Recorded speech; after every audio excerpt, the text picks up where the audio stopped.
dipandu ibuku. Indonesia kebangsaanku, bangsa dan tanah airku. Marilah kita berseru, Indonesia bersatu. Hiduplah tanahku, hiduplah negeriku, bangsaku, rakyatku semuanya. Bangunlah jiwanya, bangunlah badannya untuk Indonesia Raya. Indonesia Raya, merdeka, merdeka, tanahku, negeriku yang ku cinta. Indonesia Raya, merdeka, merdeka, hiduplah Indonesia Raya. Indonesia Raya, merdeka, merdeka, tanahku, negeriku yang ku cinta.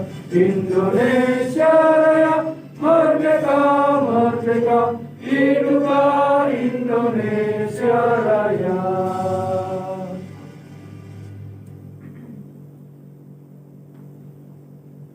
Hadirin, persilakan duduk kembali.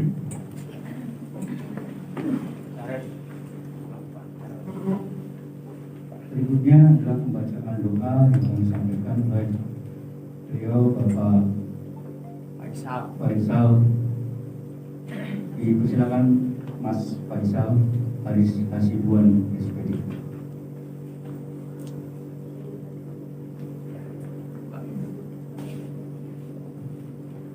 Assalamualaikum warahmatullahi wabarakatuh. Waalaikumsalam warahmatullahi wabarakatuh. Marilah kita berdoa sejenak sebelum acara ini dimulai, agar nanti kedepannya dapat berjalan dengan lancar tanpa halangan apapun. Ala hadhihi niyya wa kulli niyatin shalihah. Al-Fatihah. Bismillahirrahmanirrahim. Alhamdulillahirabbil alamin arrahmanir rahim maliki yaumiddin. Iyyaka na'budu wa iyyaka nasta'in. Ihdinas siratal mustaqim. Siratal ladzina an'amta 'alaihim ghairil maghdubi 'alaihim waladdallin. Allahumma shalli 'ala sayyidina Muhammad wa 'ala ali sayyidina Muhammad sayyidil awwalin wal akhirin wa sallim wa tabaraka wa ta'ala kulli sabi rasulillahi ajma'in. Alhamdulillahi rabbil alamin, hamdan syakirin, hamdan na'imin, hamdan yu'afi ni'amahu wa yudafi'u mazidah. Ya Rabbana lakal hamd kama yanbaghi li jalali karimati bi sultanik. Allahumma shalli 'ala sayyidina Muhammad wa 'ala ali sayyidina Muhammad. Allahumma inna nas'aluka salamatan fid dinina wa afiyatan fil jasadina wa ziyadatan fil 'ilmina wa barakatan fil rizqina wa tawbatan qabla al-maut wa rahmatan inda al-maut wa maghfiratan ba'da al-maut. Allahumma hawwin 'alaina fi syakaratil maut wan najatan minan nari wal 'afwa 'inda al-hisab. Rabbana hab lana minas shalihin, Rabbana hab lana minas shalihin, Rabbana hab lana minas shalihin. Rabbana hab lana min azwajina wa dhurriyyatina qurrata a'yun waj'alna lil muttaqina imama. Rabbana atina fid dunya hasanah wa fil akhirati hasanah wa qina adzabannar. Walhamdulillahi rabbil alamin. Sekian perlunya, mohon maaf. Wassalamualaikum warahmatullahi wabarakatuh. Waalaikumsalam. Terima kasih kepada Mas Faisal, dan sekali lagi ucapan terima kasih kepada Bapak dan Ibu semuanya. Mudah-mudahan selepas kegiatan ini wawasan kita bertambah, kompetensi kita naik, dan terutama pegel-pegel, nyut-nyutan dan lain-lain setelah vaksin booster juga menjadi sembuh. Amin. Selanjutnya adalah sambutan yang pertama akan disampaikan oleh beliau Bapak Kepala SMP Negeri 1 Cilacap. Kepadanya dipersilakan.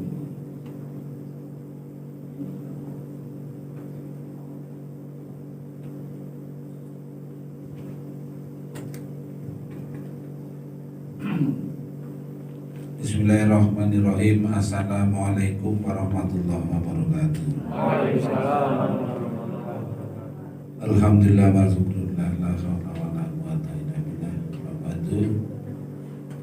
Yang saya hormati Ibu Pembina atau pengajar praktek Bu Nafi, Kepala SMK Negeri 1 apa 2 Bu? 1 Semea. Beliau teman saya, hanya tidak kenal. Kenal, ujiannya bareng, panggonannya dewek-dewek. Para waka yang saya hormati, juga Bapak Ibu guru, staf karyawan SMP Negeri 1, wabil khusus para guru penggerak SMP Negeri 1 Cilacap, yaitu Pak Heri, Pak Bidan, dan Bu Murni. Sebelumnya marilah kita panjatkan puji syukur, alhamdulillahirobbilalamin, kita masih diberikan berbagai kenikmatan, diantaranya nikmat sehat. Selawat dan salam kita sanjungan Nabi Muhammad sallallahu alaihi wasallam yang kita harapkan syafaatnya di yaumil qiyamah. Amin. Bapak Ibu yang kami hormati, Mas Heri, Pak Heri, Pak Widan, Mbak Murni adalah guru kita yang angkatan kedua, Pak berapa? Yang pertama Bu Ika, ya. Ini satu-satunya sekolah yang guru penggeraknya 4 ya SMP 1. 4 siji loro telu 4. Ikut bangga lah ya. Hanya ini ada 1, 2, 3, 4 juga kursi yang kosong. Maka sebagai guru yang muda mestinya terus lari mengajak temannya naik.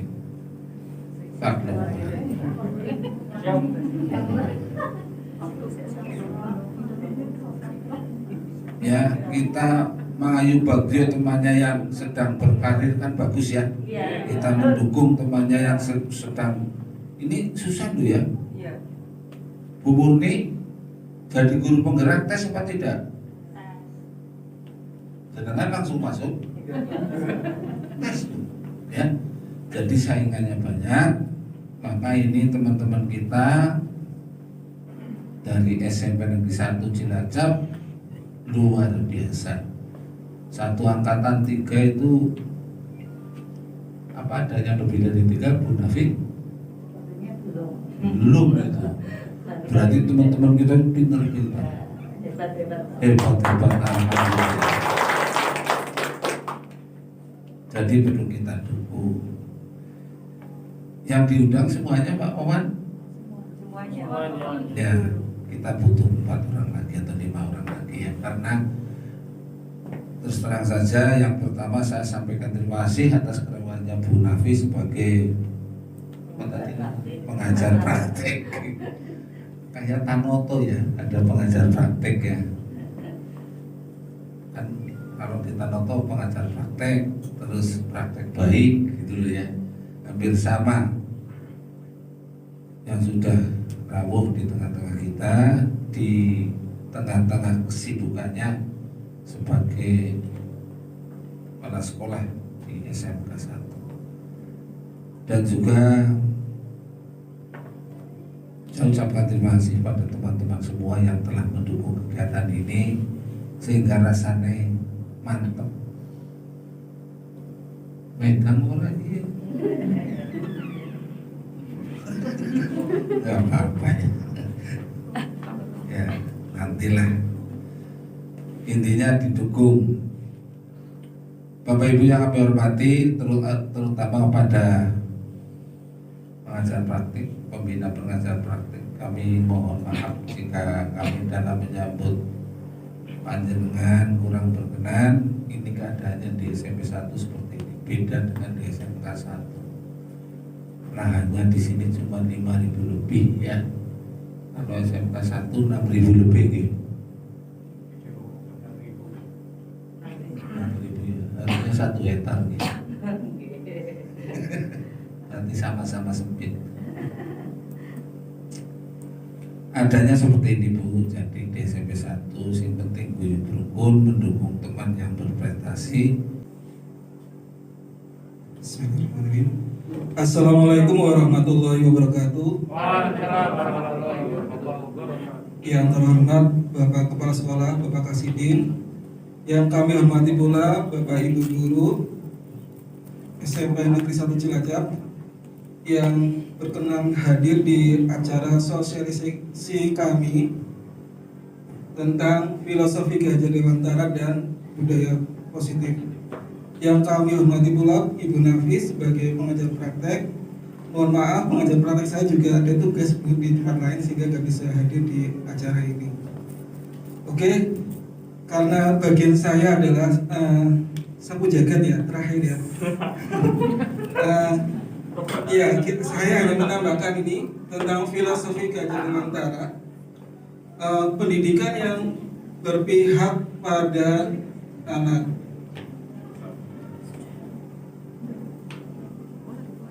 Beliau berkata, Ki Hajar Dewantara, kita dengan ikhlas hati dan bebas dari ikatan apapun mendekati sang anak, menghamba pada murid. Seolah menghamba ya, kayak Tuhan aja kita menghamba. Sebenarnya maksudnya di sini Ki Hajar Dewantara adalah mengorbankan diri atau melayani padanya adalah pada murid. Kita harus bisa totalitas. Kita tahu bahwa murid kita itu berbagai latar belakang, apalagi sekarang kita modelnya zonasi. Kemudian tipe belajar anak juga berbeda-beda.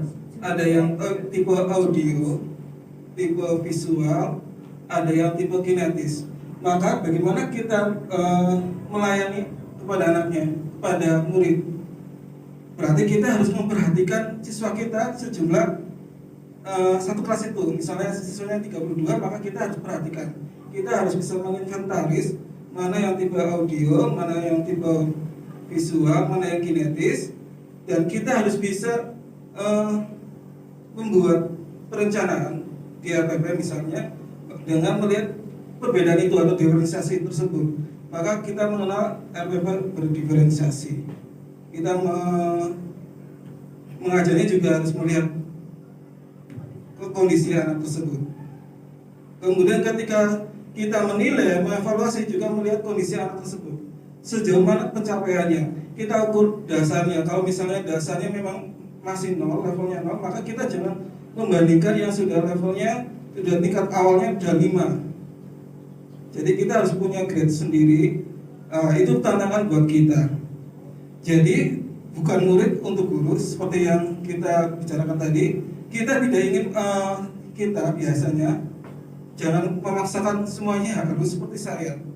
Saya mengajar, menilai, mengevaluasi, bukan menilai anak, tapi menilai diri kemampuan kita. Itu salah, kita harusnya mengukur kemampuan anak. Tapi guru untuk murid, karena sejatinya pendidikan berpusat atau berpihak pada anak. Jadi sebenarnya kalau sekarang kita disuruh pembelajaran berpusat pada anak, sebenarnya sejak dulu kala, sejak Ki Hajar Dewantara itu sudah menyampaikan itu. Kita harus berpusat pada anak. Berikutnya, kemudian anak bukan tabula rasa. Beliau berkata, anak bukan kertas kosong yang bisa lahir digambar sesuai keinginan orang dewasa.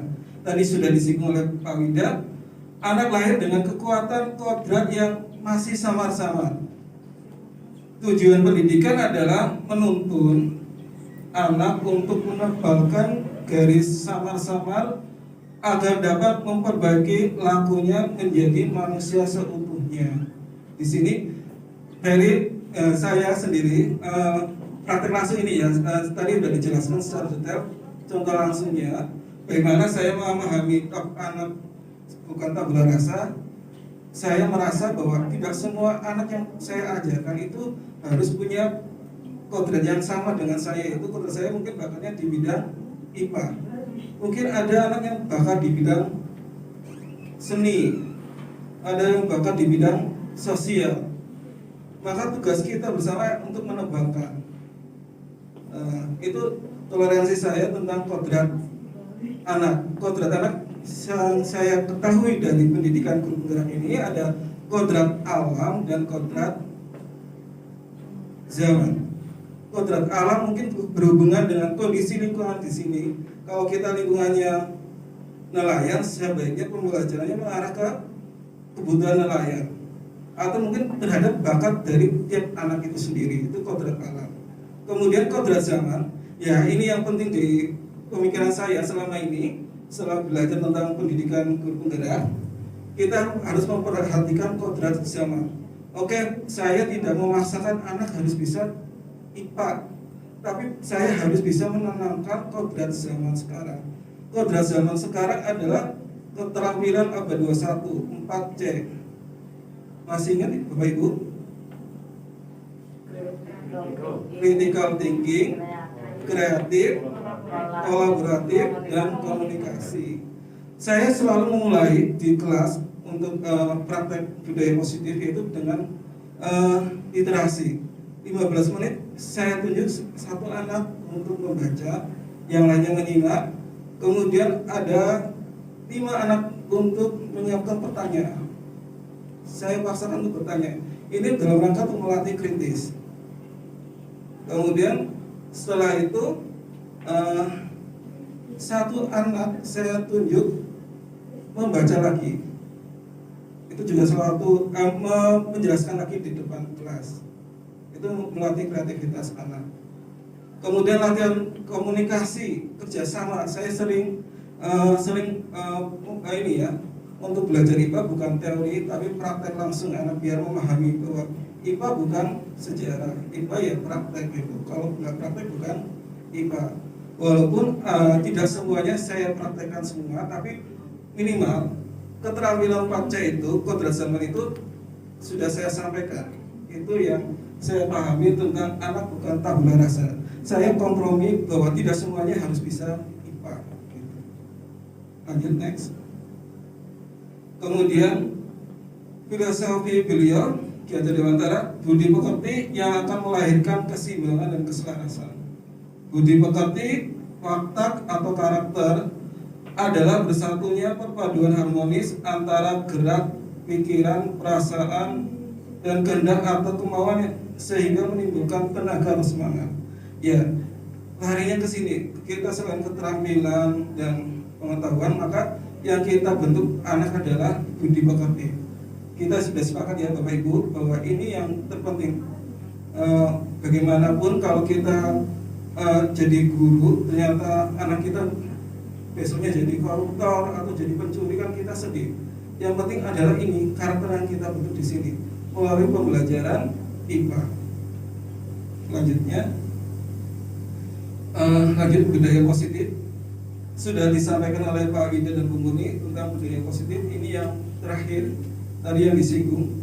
Bagaimana itu budaya positif? Salah satunya adalah apa itu restitusi. Restitusi adalah proses menciptakan kondisi bagi murid untuk memperbaiki kesalahan mereka, sehingga mereka bisa kembali pada kelompok mereka dengan karakter yang lebih kuat. Sebelum saya belajar di pendidikan guru penggerak, seolah-olah ini adalah tugasnya guru BK. Nah, ternyata tidak. Kita sebagai guru mata pelajaran juga harus bisa mempraktikkan restitusi. Bagaimana langkah-langkahnya? Next. Ciri restitusi dulu di sini. Di sini bukan untuk menebus kesalahan, namun untuk belajar dari kesalahan. Kemudian memperbaiki hubungan. Tawaran bukan paksaan. Restitusi menuntun untuk melihat ke dalam diri. Restitusi mencari kebutuhan dasar yang mendasari tindakan. Yang keenam, restitusi diri adalah cara yang paling baik untuk memperbaiki diri. Restitusi fokus pada karakter bukan tindakan. Kemudian yang kedelapan, restitusi fokus pada solusi. Yang kesembilan, restitusi mengembalikan murid yang berbuat salah pada kelompoknya. Ada next segitiga restitusi. Ada 3 langkah untuk restitusi. Yang pertama yaitu menstabilkan identitas. Kemudian yang kedua adalah menanyakan keyakinan. Kemudian yang ketiga adalah validasi tindakan yang salah. Selama ini kalau kita kadang anak berbuat salah, misalnya mungkin misalnya ya berangkat telat atau mungkin kemudian anak mencontek, kita kadang selalu menjustis anak itu salah, kita nggak melihat latar belakangnya. Harusnya kita solusikan dengan, atau mungkin anak tidak bersemangat untuk belajar. Apa sih penyebabnya? Kita selesaikan dengan segitiga restitusi. Contohnya sebagai berikut. Next. Yang pertama, menstabilkan identitas. Ini untuk membuat anak merasa gagal karena berbuat salah menjadi positif terhadap dirinya. Yang perlu diingat dalam kegiatan restitusi ini, diusahakan jangan di dalam kelas, karena nanti menimbulkan apa? Bukannya anak merasa percaya diri positif, lalu jadi positif merasa dibully. Maka sebaiknya anak dipanggil, kita berdua aja atau bertiga, bicara dari hati ke hati. Langkahnya bagaimana? Misalnya anak mencontek, ada laporan anak mencontek, maka kita jangan langsung percaya begitu aja. Panggil anak yang mencontek, misalnya tanyakan, kita tanya dulu, saya dapat laporan bahwa Dinda mencontek. Sebenarnya tidak ada manusia yang sempurna. Apa betul Dinda mencontek? Ini adalah cara kita menggali biar ya anak kan kalau dibantu terasa ya kalau dia mencontek, kelihatannya kelihatan. Yang gagal menjadi positif, dia mau terbuka menyampaikan. Kemudian berikutnya Bu, ini kan dulu. Kata-katanya bisa kita pilih banyak. Saya ambil satu aja. Misalnya berbuat salah itu hal yang manusiawi, tidak ada manusia yang sempurna. Bapak Ibu juga buat salah. Kita pasti bisa menyelesaikan permasalahan ini. Bapak Ibu tidak tertarik untuk mencari tahu siapa yang salah, yang tahu siapa yang benar, siapa yang salah. Bapak Ibu lebih tertarik pada penyelesaian masalah. Ini mengawali restitusi ya. Jadi kita menggali kesalahan dia, tapi kita merasa saya juga seperti itu. Kita berempati dulu. Kalau kamu menyalahkan dirimu sendiri terus menerus, apakah kamu bersikap baik pada dirimu sendiri? Ini ada kalimat pembuka ketika restitusi pertama itu menstabilkan identitas. Berikutnya, validasi tindakan yang salah. Ini untuk membantu siswa mengenali basic atau kebutuhan yang ingin dipenuhi ketika melakukan kesalahan itu. Pada dasarnya setiap tindakan manusia tujuannya adalah memenuhi basic needs. Apakah itu power, freedom, love, belonging, fun, atau survival. Yang bisa dikatakan oleh guru seperti ini, misalnya kamu bisa sajakan melakukan yang lebih buruk, tapi kamu tidak melakukannya. Kamu pasti punya alasan mengapa melakukannya. Ketika anak misalnya tadi mencontek, iya Pak, saya mencontek. Pasti kamu punya alasannya kenapa. Itu mungkin bisa kita pakai untuk menggali anak yang berbuat salah, yang dengan validasi tindakan yang salah. Berikutnya next. Kemudian yang terakhir, menanyakan keyakinan. Anak melihat kesalahannya dihubungkan dengan norma sosial dan nilai-nilai yang mendasari manusia berinteraksi dengan orang lain. Guru bisa berkata seperti ini. Apa nilai yang kita percaya di kelas? Mungkin sebelumnya tadi Bu Purni telah menyampaikan ada keyakinan kelas, sebelumnya ada perjanjian. Saya sudah ada perjanjian bagaimana di awal pembelajaran kita bentuk keyakinan kelas. Keyakinan kelas bagaimana? Kalau misalnya kita ada kesulitan bagaimana sebenarnya? Kalau mencontek bagaimana? Kita tanyakan dulu. Idealnya seperti apa biar kamu tidak mencontek? Harusnya belajar, misalnya belajar bersama sebelum ulangan seperti itu. Itu yang bisa kita lakukan untuk menanyakan keyakinan. Kita menggali keyakinan kita, perjanjian kita awal seperti apa sebelumnya. Gitu. Itu salah satu menyelesaikan dengan segitiga restitusi. Next. Mungkin itu nanti untuk lebih lanjutnya segitiga restitusi kita bisa diskusi lebih lanjut di waktu yang lebih luang.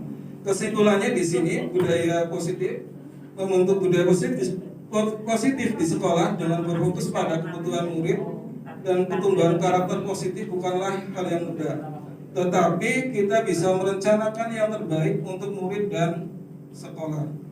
Buah dari kerjasama ini dapat terlihat ketika kita menyadari bahwa murid kita telah bertumbuh menjadi seorang dewasa yang sukses di kehidupan, pekerjaan, dan relasinya dengan orang lain dengan karakter yang memiliki integritas tinggi, bertanggung jawab, dapat diandalkan, berbudi pekerti luhur, dan bermanfaat bagi lingkungan dan negara. Kalau bukan kita yang melakukan, siapa lagi? Ini pertanyaan buat kita. Kalau bukan mulai sekarang, kapan lagi? Mulai sekarang kita bisa saling berbagi, sharing untuk kedepannya lebih baik.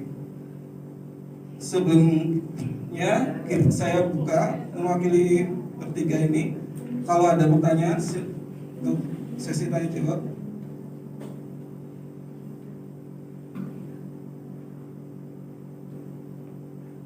Bertanya Pak? Boleh Pak.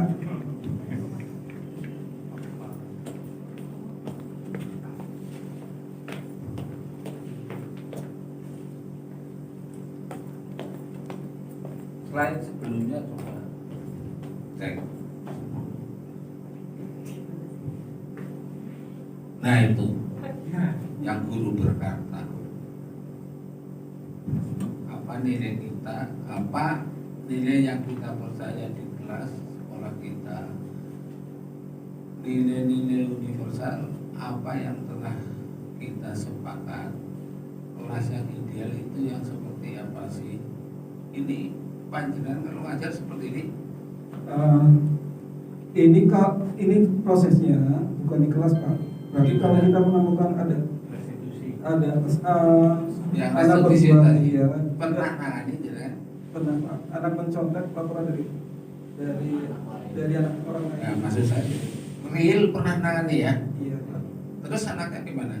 Ya menyadari, kemudian ya saya memberikan motivasi bahwa yaitu tujuan saya bukan hanya tidak mencari pengetahuan nilai, tapi pembentukan karakter Pak. Kemudian untuk itu, untuk mendapatkan nilai bisa kerjasama. Saya menekankan kerjasama Pak di kelas dalam mengerjakan tugas, belajar. Saya utama kerjasama. Kemudian saya sudah memetakan anak mana yang punya kemampuan lebih di bidang IPA untuk mengajarinya.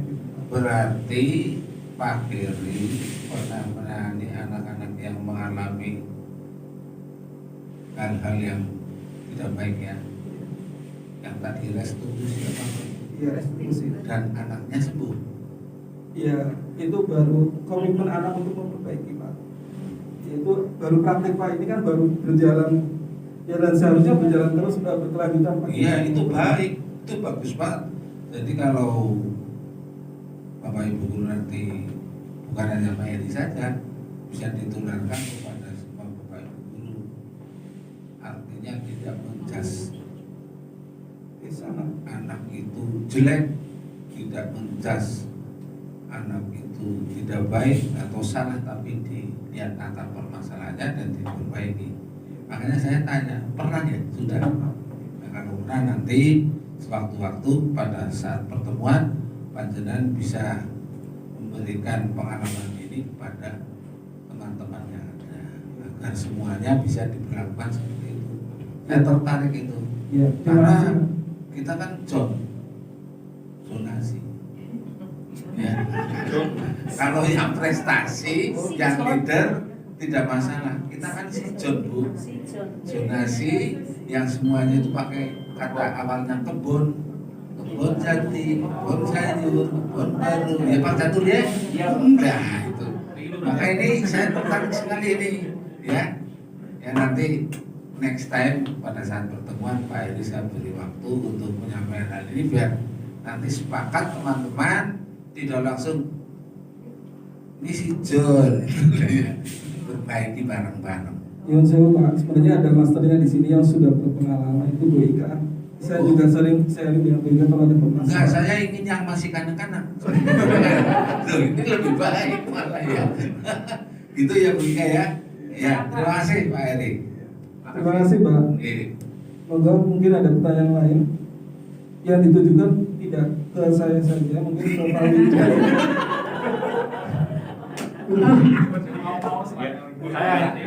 Saya mengucapkan terima kasih Pak, ini suatu hal yang baru yang saya berlakukan. Nanti insya Allah akan saya terapkan ke Raina 9A ini.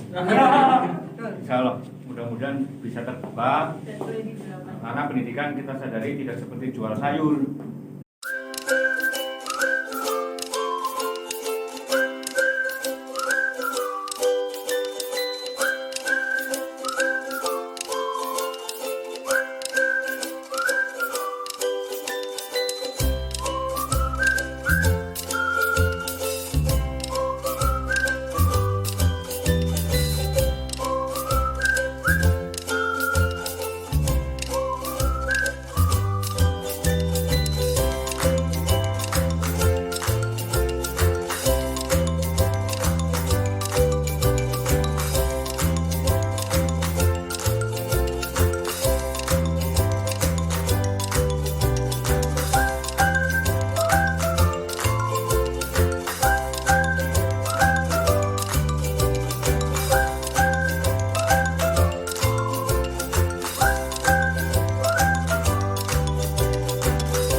Silakan Alia ke depan.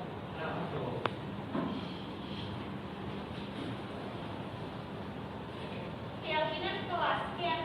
Terus guru, keyakinannya apa?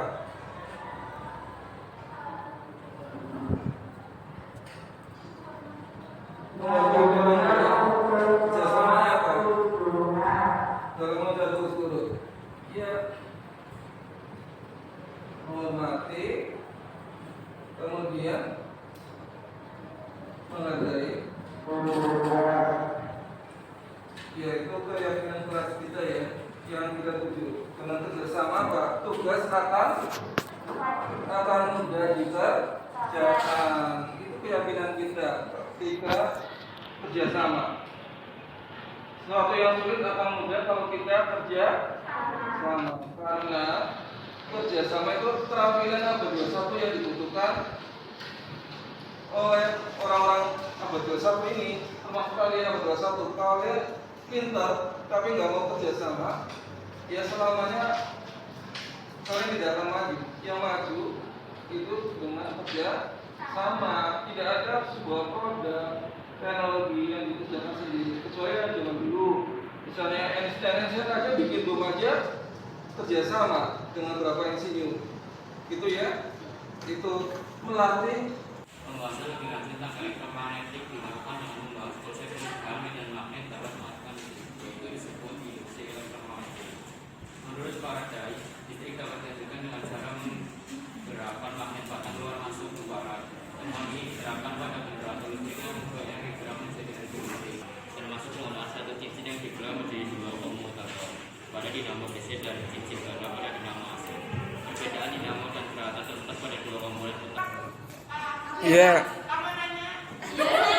Silakan. Mengapa terjadi penyimpangan pada apa? Iya. Galvanometer itu hanya indikator bahwa gerakan dari magnet batang masuk ke kumparan, keluar masuk ini gerakan atau didekatin itu menimbulkan arus listrik. Ya, hanya menunjukkan mengapa menyimpang. Menyimpang berarti Dan air laut 3,5, kedalaman 10 cm, air biasa 8, dan air laut 6,5. Kedalaman 15 cm, air biasa 10, dan air laut 9,5.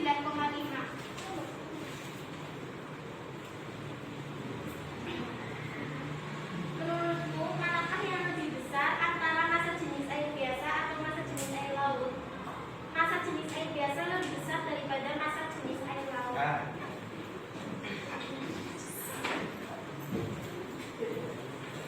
Bagaimana selisih ketinggian air pada pipa kebanyakan tolak dimasukkan masing-masing pada gelas kimia?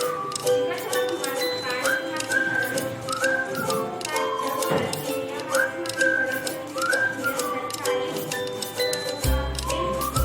semakin besar.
Ya, silakan yang Peri tunjuk.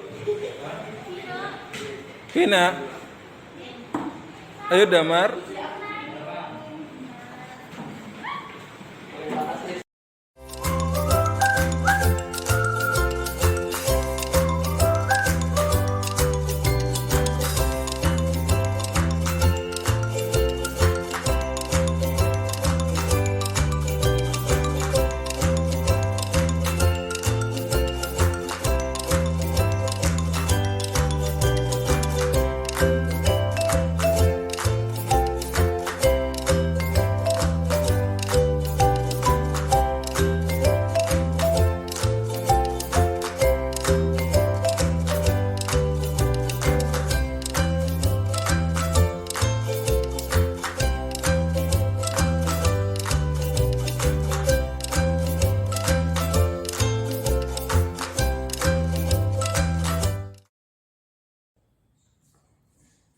Assalamualaikum warahmatullahi wabarakatuh.